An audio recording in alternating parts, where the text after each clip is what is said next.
Magandang buhay sa ating lahat mga kaibigan, mga kapatid, mga supporters. Muli, kumusta po kayo? Muli, nandito naman po tayo ngayon sa ating palatuntunan na aking pinamagatang ating balikan ang nakaraan. Na kung saan dito po ninyo mapapakinggan ang iba't ibang kwento ng buhay ng ating mga kaibigan. Pero syempre bago po natin ito umpisahan, big shout out muna sa ating Team Kapuso. Na nandyan ang ating founder Jane, Sir Freddy, Ma'am Christy Alforte, kapatid Miss Thor TV, kapatid Ray Marie, Ma'am Nelia, at sa lahat ng Team Kapuso. Hello, hello, hello. Shout out po sa inyong lahat. At syempre sa aking kasama rito sa bahay, ang isang vlogger din, Pinoy Firearms Instructor by Elmer Pelorin. At syempre sa aking mga isang kaibigan na nasa Batangas, walang iba, Sir Erwin Panganiban. At syempre sa lahat ng mga team na pumupunta rito at dumadalaw para pakinggan ang ating programa. At syempre, shout out sa aking team, DVDG Family.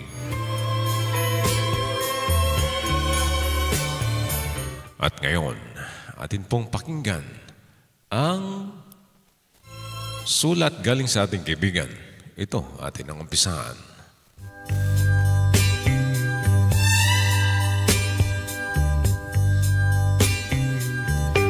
Dear Kuya Kalbo, tawagin mo lamang ako sa pangalang Aiza.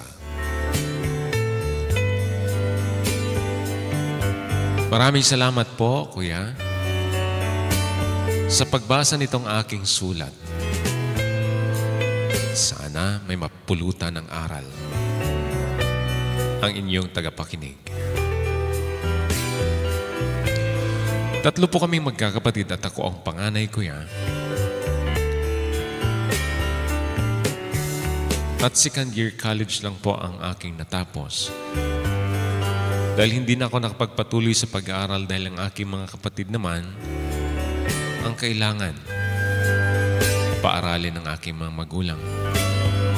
Hindi na kasi kaya kung pagsabay-sabayin pa kaming tatlo na paaralin. Kaya dahil doon, nagdesisyon na lamang po ako, Kuya, na pumunta ng Maynila, na masukan bilang isang taga-serve ng karinderiya. At para din makatulong sa aking mga magulang.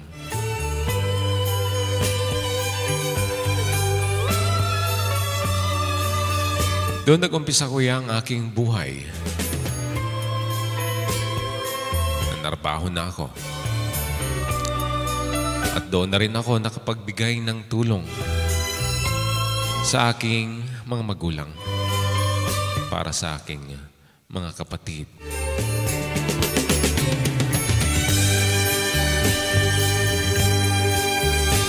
Masaya ako noon nagtatrabaho, Kuya Kalbo. Lalo na nakakasuporta ako sa aking mga kapatid. Hanggat sa nagtagal, Kuya, nag-apply ako bilang isang sales lady sa isang mall.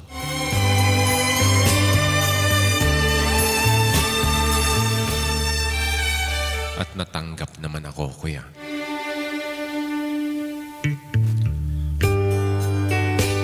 Siyempre,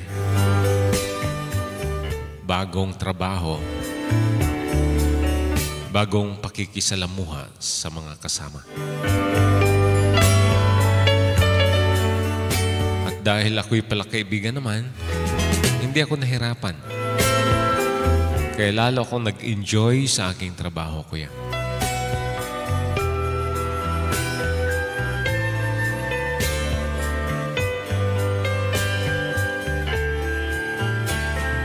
Pero doon sa aking trabaho, kuya, may napapansin ako doon. Isang lalaki. Na lagi niya akong tinitingnan. Minsan palapit pa lamang siya, ay nakangiti na siya, kuya. At inuunahan akong batiin. Minsan good morning, minsan good afternoon. Kung saan doon kami nagkikita.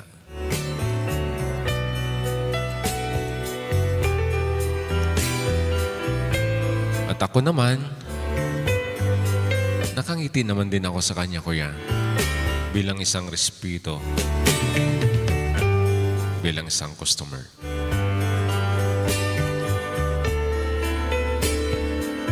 Dahil yun nga ang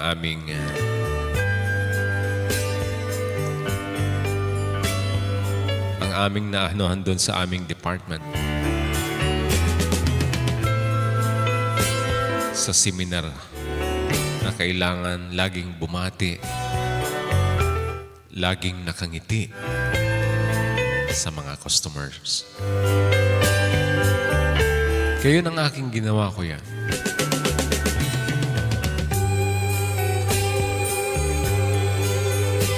Hanggat dumating ang araw, kuya,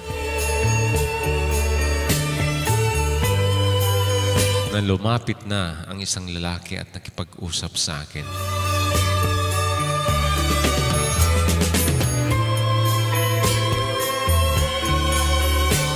Hindi siya nahirapan sa aking pangalan dahil mayroon naman akong nameplate. Kaya tinawag niya ako sa aking pangalan. At doon, ibinigay din niya ang kanyang pangalan. Naitago na lang natin sa pangalang Van.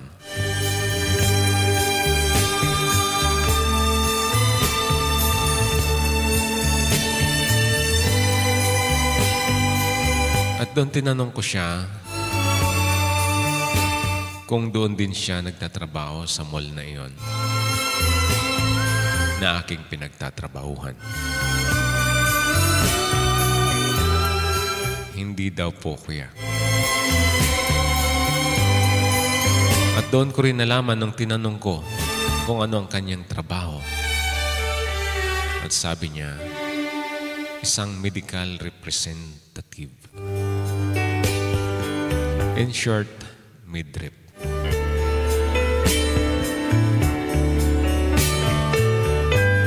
May binibili lang daw siya kaya napapadaan siya doon. Si Van, kuya, ay matangkad. Siyempre lahat siguro ng ng lalaki ay nandun sa kanya. Ang gusto ko sa isang lalaki ay nasa sa kanya.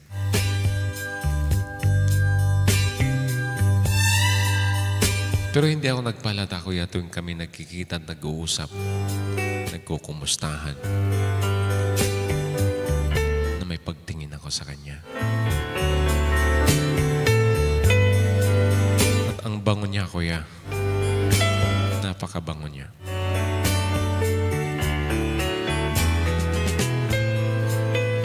Hanggat sa kinuha niya ang aking number. At ibinigay ko naman, kuya. Wala namang masama.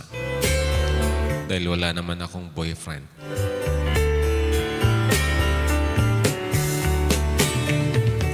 Hanggat sa pag-uwi ko ng bahay, nakatanggap ako ng text galing kay Van. Napaka-concern niya sa kanyang text, kuya. Kumusta daw ako? Pagod ba daw ako? Napaka-concern ni Van sa akin, kuya.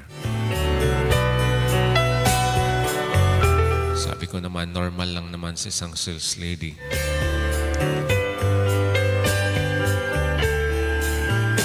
At okay rin ako. Nasanay na ako sa trabaho ko araw-araw.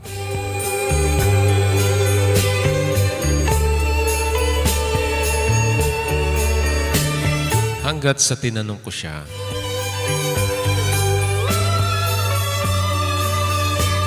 kung may girlfriend niya siya. At ilan silang magkakapatid. Walang sinabi si Van, kuya, na may girlfriend siya. At ang sabi niya, 4 daw silang magkakapatid na puro lalaki.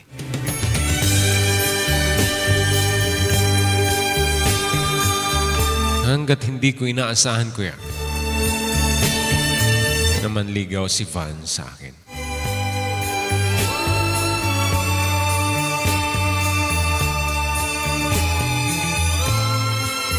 At doon,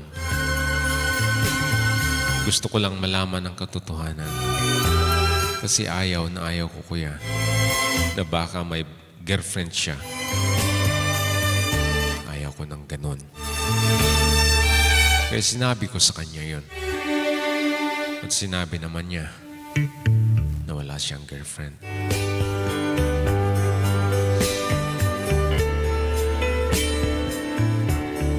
Hindi ko pa siya sinagot, kuya. Pero niyaya niya akong lumabas, manood ng sine. Kaya, sumama ako sa kanya, kuya. Dahil para naman, maaliw ko ang sarili ko. Dahil lagi nilang trabaho, bahay ang aking ginagawa, kuya. Kaya sumama ako kay Van. At doon nanood kami ng sine. At hindi lang yung, kuya. Tuwing linggo'y napapadalas ang aming labas ni Van. Dahil day off ko. Tuloy-tuloy ang kanyang panliligaw sa akin.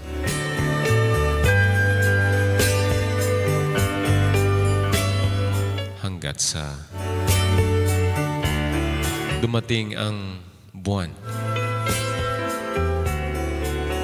na sinagot ko na si Van, kuya. Doon naging opisyal na naging kami. At dahil doon, masaya si Van. At lumabas na naman kami. Kumain kami sa restaurant. Masaya kami nagsasama at nag-uusap.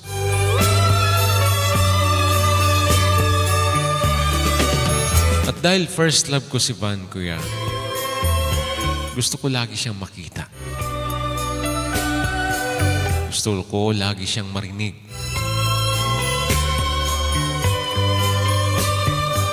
Kaya pag hindi siya tumawag sa akin, ako na mismo ang tumatawag sa kanya.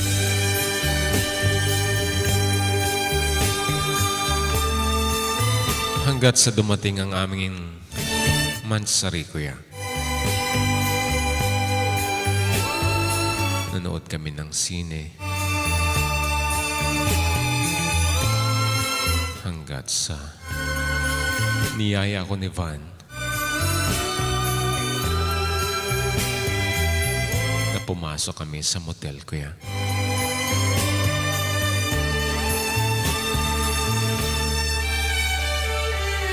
Sumama ako kay Van, kuya. Hanggat sa hindi namin inaasahan na nagawa namin ang mga bagay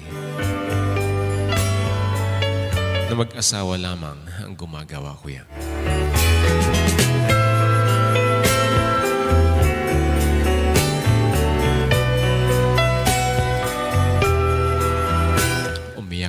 Umiyak nga ako, kuya.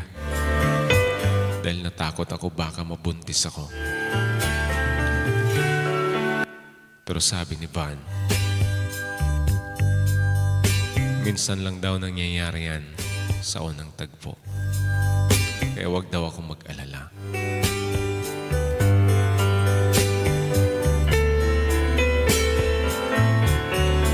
At kung sakali naman daw mabuntis ako, nandiyan naman siya.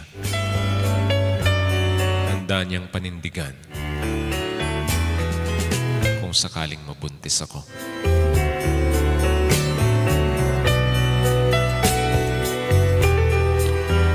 Dahil doon naniwala naman ako kay Van, kuya.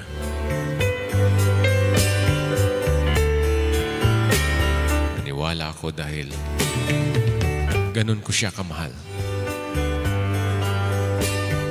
At nakita ko naman na mahal niya ako.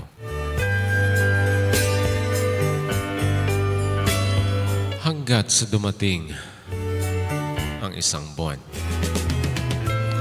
hindi na ako dinatnan, kuya, sa aking kabuwanan. Kinabahan ako noon. Hindi ko malaman kung anong aking gagawin, kuya. Lalong-lalo na sumusuporta pa ako sa aking mga kapatid. Kaya dahil doon, dali-dali kong tinawagan si Van. At pinaalam ko sa kanya, kuya, na hindi na ako dinatnan. At ang sabi ni Van sa akin, baka nadili lang. Kaya maghintay lang ako. Pero 5 araw na, kuya, hindi pa rin ako dinatnan. Kaya sinabi ko sa kanya na baka buntis na ako.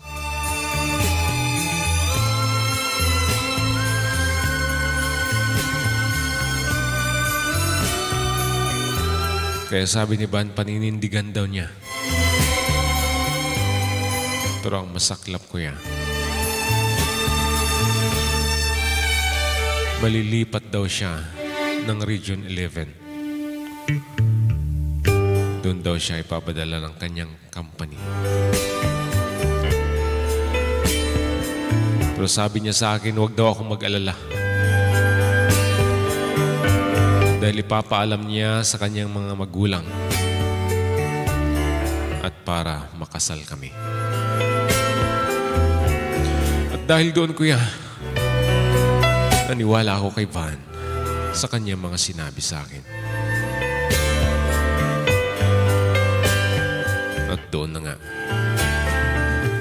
malayo na kami sa isa't isa.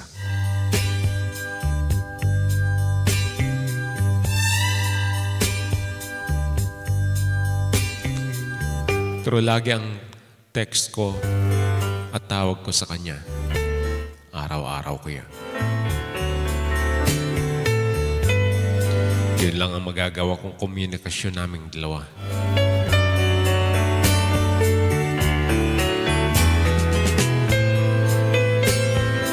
Isang araw, meron din kaming ka-board meet na bago, kuya, sa aming inuupahang apartment. Isang lalaki. Ewan ko, kuya, nung makita niya ako, lagi din akong kinakausap. Hanggat sa naitanong ko ang kanyang pangalan, naitago na lang natin sa pangalang Ricky.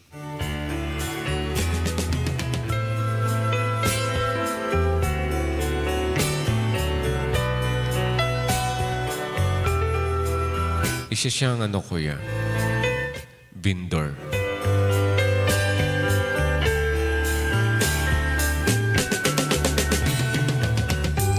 Pero mabait. Minsan nga, tuwing uwi ko ng gabi, ay mayroon na siyang inilaan sa akin ng mga kakanin, kuya.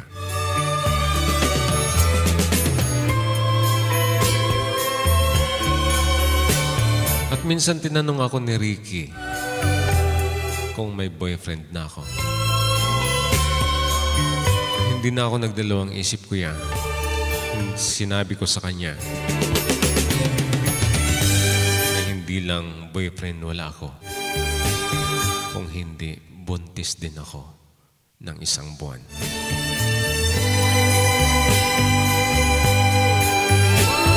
Nagtaka si Ricky, kuya, sa sinabi ko.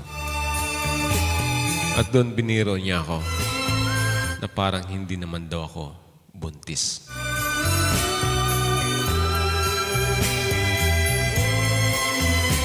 Sinabi ko na sa kanya lahat, kuya, parang hindi na siya umasa.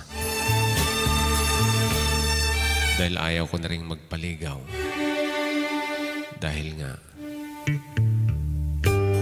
mayroon na akong commitment kay Van.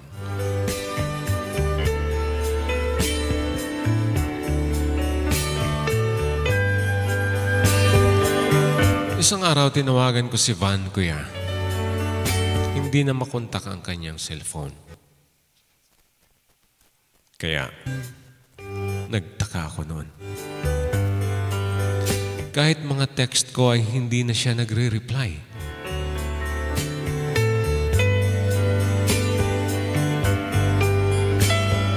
Minsan kinabahan na ako, kuya.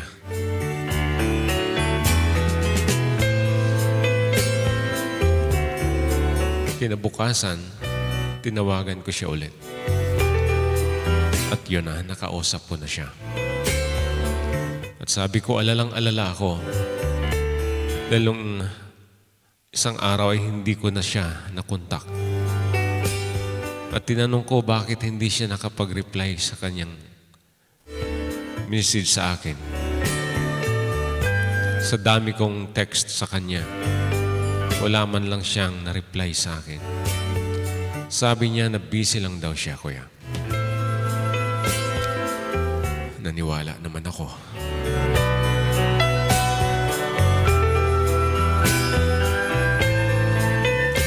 Hanggat sa hindi ko na talaga makontak si Van.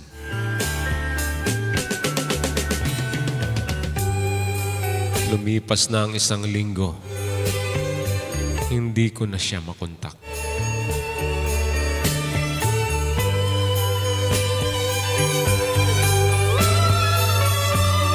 Hindi ko lubos maisip, kuya, na gagawin sa akin ni Van yun. Isang bisis ko lang siya nakausap. At yun, doon na nagsimula na hindi na siya makontak.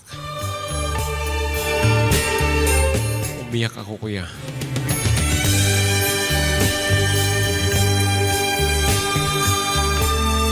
Nasa isip ko na iniwanan na ako ni Van. Hindi ko matanggap, kuya. Dahil may pinangako siya sa akin. At dahil doon, nakita ako na Ricky, kuya, na laging umiiyak. At nandyan si Ricky, tinatanong ako.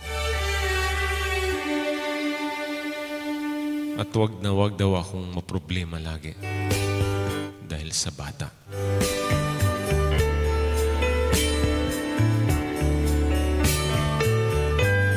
Dahil kawawa daw ang bata kung ma-stress ako sa kakaiyak.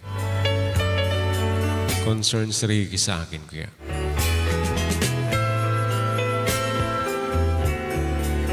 Hanggat sa hindi ko na talaga makontak si Van. 6 na buwan na ang aking tiyan noon, kuya.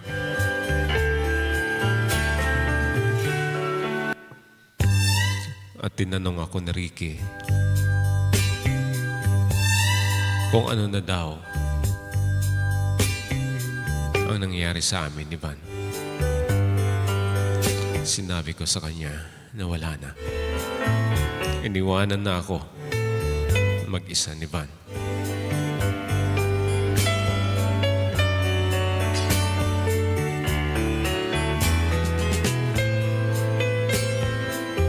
Iwan ko, kuya.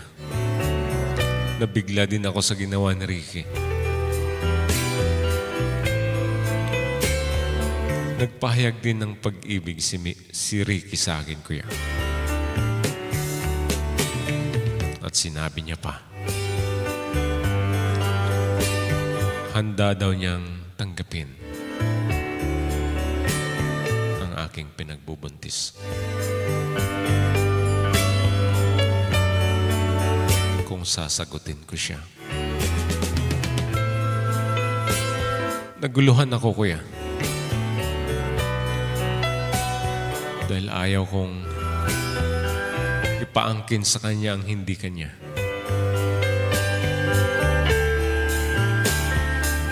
Pero tuwing nakikita ako ni Ricky na umiiyak, sinasabihan niya ako na nandyan na siya.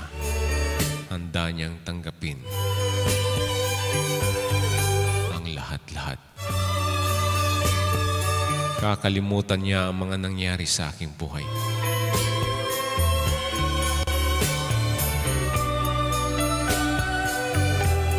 At hindi ko muna siya in-entertain, kuya. Dahil umaasa ako kay Van na bumalik.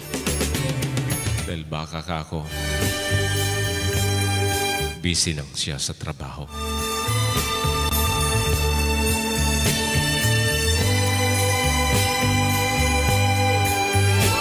Pero manganganak na ako, kuya.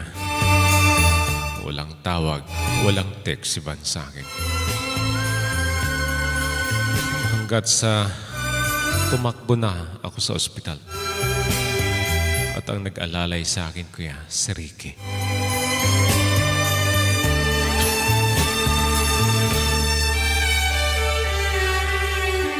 Hindi ko pa naman sinagot si Ricky, kuya.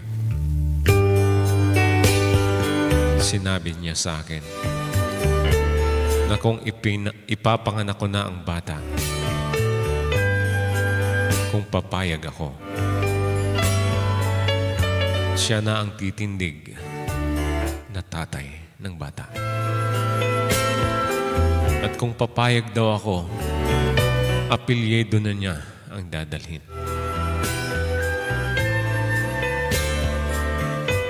Napakabait ni Ricky, kuya.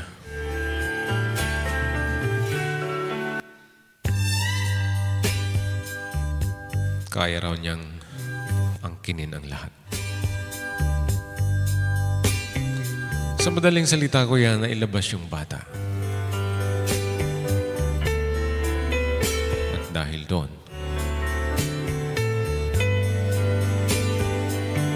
sinagot ko na rin si Ricky. At ang nailagay na apelyido ng bata at ang tatay ay si Ricky na, Kuya Calvo.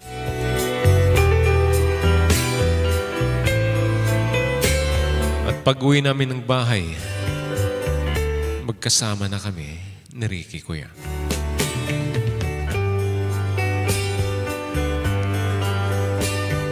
Lahat ng mga gastusin, inako ni Ricky, kuya. Wala akong masabi sa kanya.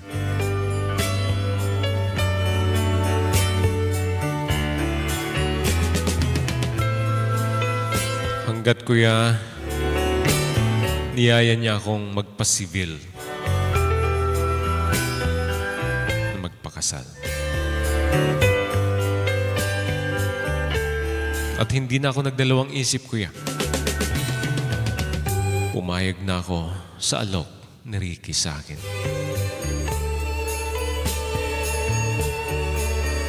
At doon na ikasal kami sa civil, kuya.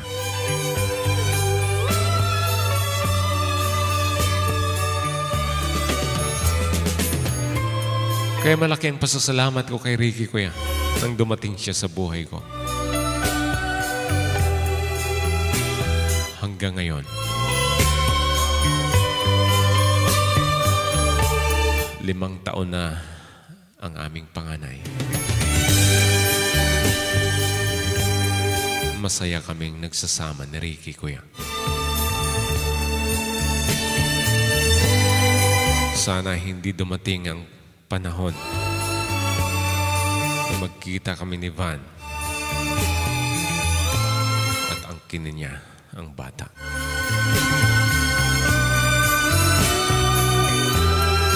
Pero kung mangyari man yun, kuya, wala siyang karapatan para angkinin ang bata. Dahil magdadalawang buwan pa lang ako noon, iniwanan na ako.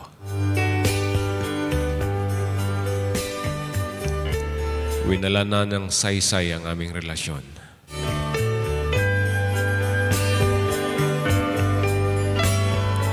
Kaya, nagpasalamat ako na nakilala ko si Ricky. Dahil doon, sinamahan ako hanggang ngayon. Kuya, maraming salamat sa iyong palatuntunan. Naway nagustuhan po ninyo ang aking na-share na kwento ng buhay. At maraming salamat sa iyong palatuntunan at sa iyong tagapakinig. Muli hanggang dito lang, more power. Aiza.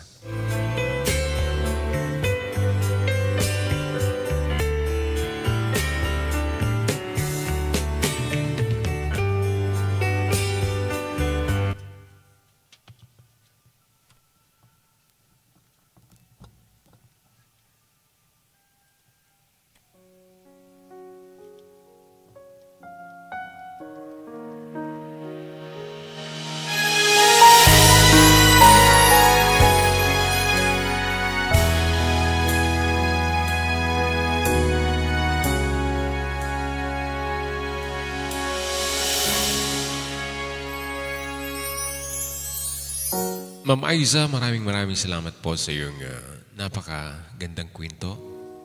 Salamat sa iyong tiwala dito sa ating palatuntunan na nag-share ka ng iyong kwento ng buhay. Kwento na maraming nangyayari yan sa atin.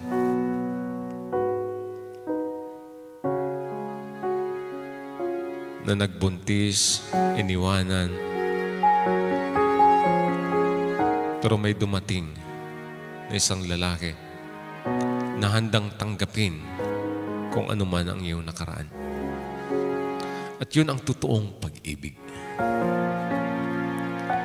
At dahil dyan, yan ang iyong naranasan ngayon, Ma'am Aiza.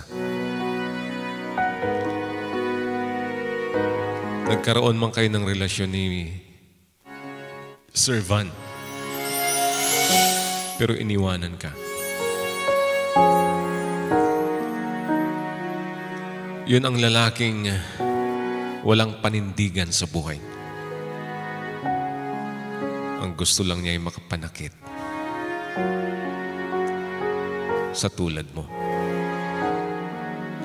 Pero maraming salamat dahil nakatagpo ka at nakilala mo si Sir Ricky na tinanggap lahat kung anong mayroon ka.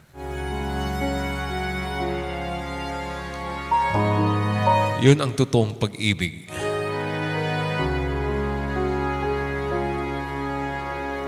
Nandyan ang respeto. Nandyan ang pag-ibig na totoo. Kaya maraming salamat po sa inyong dalawa ni Sir Ricky. Congrats po sa inyong dalawa. Dahil ikaw ay sinamahan niya hanggang ngayon. Mga kaibigan, ano po ang masasabi ninyo sa kwento ni Ma'am Aiza? Mag-comment, i-share na yan. Siyempre, baka ang inyong mga kaibigan ay makapagpadala rin ng sulat at mag-share ng kanilang kwento ng buhay dito sa ating palatuntunan. Muli, maraming salamat sa inyong walang sawang suporta dito sa ating palatuntunang ating balikan ang nakaraan. Maraming salamat sa mga Team Kapuso, sa lahat ng team na dumadalaw dito. Maraming salamat po sa inyong suporta. At sa mga hindi pa nakasubscribe sa aking channel, gawin niyo po akong isubscribe, mag-comment at mag-share. Muli, maraming salamat po sa inyong lahat. Ito nga po pala si Jun Sahay Bird, ang nagsasabing, God bless us all.